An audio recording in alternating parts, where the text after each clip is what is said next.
शाळेत जाणाऱ्या लहान मुलाच्या संरक्षणाची आणि ने आण करण्याची जबाबदारी कोणाची, या विषयावर ज्यावेळेस आपण विचार करतोय त्यावेळेस मात्र पालकांना सावध भूमिका घ्यावी लागणार आहे हे नक्की दिसतंय.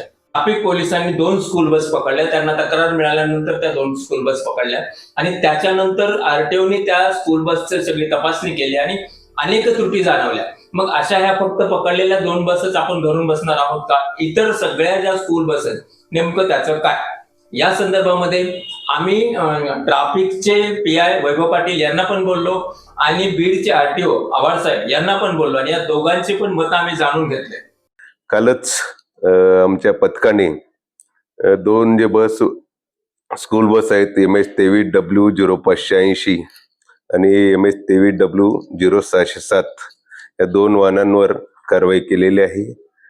सदर कारवाईमध्ये सदर दोन्ही बसेस अत्यंत खराब अवस्थेत आढळून आलेले, त्यांचे टायर्स वर्नआउट झालेले आहे, काहींची खिडक्या तुटलेल्या आहेत, फिटनेस सर्टिफिकेट एक्सपायर झालेलं आहे, HSRP नंबर प्लेट त्यांनी लावलेल्या नाहीत, काहींच्या लाईट्स मिसिंग आहेत, इमर्जन्सी एक्झिस्टच्या समोर त्यांनी ऑब्स्ट्रक्शन त्यांनी ठेवलेलं आहे, सीट लावलेलं आहे, एक्स्ट्रा सीट लावलेलं आहे, गाडीचं स्पीड गव्हर्नर वर्किंग नव्हतं. अशा दुरावस्थेत सदर वाहन चालवणे संबंधित विद्यार्थ्यांच्या जीवितास अत्यंत धोकादायक आहे. त्यामुळं या निमित्ताने मी आपल्या निमित्ताने सर्व स्कूल बस मालक चालक यांना आवाहन करतो, त्यांनी आपापली वाहने सुस्थितीत करून घ्यावी, त्यांची योग्यता प्रमाणपत्र नूतनीकरण करून घ्यावं. कारण विद्यार्थी वाहतूक किंवा प्रवासी वाहतूक मालवाहतुकीपेक्षा खूप जबाबदारीचं काम आहे. सर्व बस मालक चालक यांना विनंती आहे, आव्हान आहे, येत्या 15 ऑगस्ट किंवा 20 ऑगस्ट पर्यंत साधारणपणे आपल्या सर्व वाहनांचे जे काही थकीत कामं असतील, फिटनेस रिन्युअल असेल, टायर्स असतील, खिडक्या दरवाज्यांची काही कामं असतील, CCTV लावणे असतील, अद्ययावत करून घ्यावे. यानंतर उपप्रादेशिक परिवहन कार्यालय बीड आणि ट्रॅफिक पोलीस बीड यांच्या वतीने संयुक्त कारवाई करण्यात येणारी तपासणी मोहीम राबवण्यात येणार मोठ्या प्रमाणात. त्यामुळे भविष्यात होणारा दंड टाळण्यासाठी आपण आपल्या वाहनाची योग्यता प्रमाणपत्र नूतनीकरण करून घ्या आणि वाहन सुस्थितीत ठेवा. माननीय महासंचालक साहेब महाराष्ट्र राज्य यांच्या निर्देशानुसार महाराष्ट्रातले अपघात कमी करणं हे आमचं पहिला टार्गेट राहील. आम्ही आता सर्व शाळांना 8-10 दिवसापूर्वी एक पत्र लिहिलेलं आहे की तुम्हाला 1 महिन्याची आम्ही मुदत देत आहे की आपण आपल्या शाळेमध्ये ज्या वाहने आहेत मुलांना ने आण करण्यासाठी घरून ते शाळापर्यंत आणि शाळेपासून घरापर्यंत, ती वाहने महाराष्ट्र शासनाने किंवा मान्य उच्च न्यायालय, मान्य सर्वोच्च न्यायालय यांनी आखून दिलेल्या नियम आणि अटीनुसारच ती वाहने असावीत. काल आम्हाला एक कंप्लेंट प्राप्त झाली होती, त्यानुसार काल आम्ही 2 गाड्या जप्त केलेल्या आहेत शाळेच्या आणि त्यांना खूप मोठा दंड पण झालेला आहे आणि त्या आम्ही आमच्या आवारात डिटेन केलेल्या आहेत.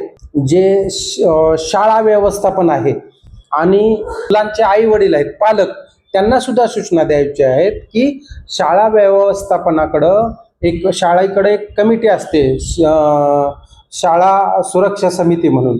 त्या समितीत सगळे असतात. मग त्या शाळा व्यवस्थापनानं सुद्धा याचा गांभीर्याने विचार करून एखादी मोठी घटना न घडण्यासाठी त्यांनी त्यांच्यासाठी ज्या अटी आणि शर्ती दिलेल्या आहेत त्यानुसारच गाडी ठेवली पाहिजे. मध्ये काही दिवसापूर्वी बीडमध्ये रस्त्याच्या मध्ये उभारून एका शाळेच्या स्कूल बसने विद्यार्थ्याला सोडत असताना त्या विद्यार्थ्याचा अपघात झाला होता. ही गोष्ट तेवढ्यापुरतीच मर्यादित राहत नाही, तर बीड जिल्ह्यामध्ये जेवढ्या काही शाळा आहेत त्या शाळेच्या ज्या स्कूल बस आहेत त्या स्कूल बसची तपासणी होणं आणि त्या स्कूल बस नियमानुसार आहे का हे पाहणं जरुरी आहे. तसं पाहिलं तर 2026 मध्ये नवीन गाईडलाईन महाराष्ट्राने या स्कूल बससाठी दिलेल्या आहेत आणि त्याच्यामधली एक साधी जर गाईडलाईनचा विचार करायचा म्हणलं तर प्रत्येक स्कूल बसमध्ये CCTV पाहिजे. स्कूल बसचा जो दरवाजा आहे, जिथून आपत्कालीन दरवाजा असतो किंवा उतरण्याचा चढण्याचा दरवाजा असतो, तो दरवाजा रिकामा पाहिजे, जेणेकरून एखादी जर दुर्घटना झाली तर विद्यार्थ्यांना पटकन बाहेर येता यावं. या सगळ्या गोष्टीचा विचार केल्यानंतर असं जाणवतंय की कुठं ना कुठं तरी आरटीओ कार्यालय असू द्या किंवा पोलीस प्रशासन असू द्या, या दोघांनी पण या विषयामध्ये सतर्क होणं जरुरी आहे. आणि त्याचबरोबर जे संस्था चालक आहेत त्या संस्था चालकांची ही सगळ्यात मोठी जिम्मेदारी आहे. गाडीमध्ये बसणारे जे मुलं आहेत, हा आपण त्याची फीस घेताय, आपण त्या ये जाण करण्याचे पैसे घेताय, या सगळ्या गोष्टीचा विचार करता गाडीमध्ये मुलं बसताना सुरक्षित बसतात का, उतरताना सुरक्षित उतरवलं जातं का, तुमच्या ड्रायव्हरला तुम्ही बरोबर मार्गदर्शन केलंय का, या सगळ्या गोष्टी, गाडी तुमच्या शाळेत ज्यावेळेस येते त्यावेळेस ते कॅम्पसमध्ये येते का रस्त्यावरच उभारते, या सगळ्या गोष्टी बघण्याची जिम्मेदारी त्या संस्था चालकाची. साधं जर उदाहरण बघायचं म्हणलं तर प्रत्येक स्कूल बसमध्ये एक विद्यार्थ्यांना सहकार्य करण्यासाठीच एक कर्मचारी पाहिजे. महिला कर्मचारी असेल तर अजून चांगलं.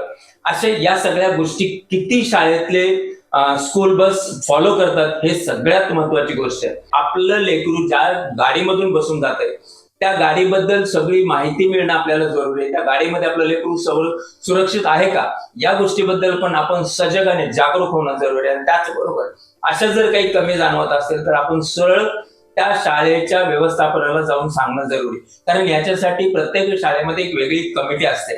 त्या कमिटीचं कामच आहे ने आण करणाऱ्या मुलांची काळजी घेणं. या बाबतीमध्ये मात्र नागरिकांनी पण सजग राहणं जरुरी आहे. दुसरी गोष्ट आहे, रिक्षामध्ये पण बऱ्याच ठिकाणी रिक्षामध्ये खूप जास्त मुलं भरून शाळेमध्ये ने आण केली जाते. ठीक आहे, आर्थिक विवंचना असते, त्याच्यामुळं पालक आपल्या आपल्या हिशोबाने या सगळ्या गोष्टीची व्यवस्था करतात. पण हे सगळं करत असताना मात्र प्रत्येक पालकाने जागरूक राहून आपल्या पाल्याचं ने आण करणारं वाहन व्यवस्थित आहे का आणि आपल्या पाल्याचे ने आण सुरक्षित होते का हे बघणं जरुरी. आता या संदर्भामध्ये पुढील हालचाली आरटीओ साहेबांनी जसं सांगितलं त्याप्रमाणे पुढील हालचाली ज्या काय होतील त्याच्यावर मात्र लोकप्रश्नाची बारीक नजर राहील आणि या सगळ्या घडामोडी आम्ही आपल्यापर्यंत घेऊन येऊ. व्हिडिओच्या शेवटी एक म्हणतोय की आपण पालक म्हणून व्हिडिओच्या कॉमेंट्स मध्ये मात्र या संदर्भात आपल्या काही सूचना असतील तर नक्की लिहा आणि त्या गोष्टीबद्दल दैनिक लोकप्रश्न 100% वाचा पडल. आजच्या व्हिडिओत एवढंच. मी डॉक्टर SP लड्डा, दैनिक लोकप्रश्न सह महाराष्ट्र न्यूज बुलेटिन बीड.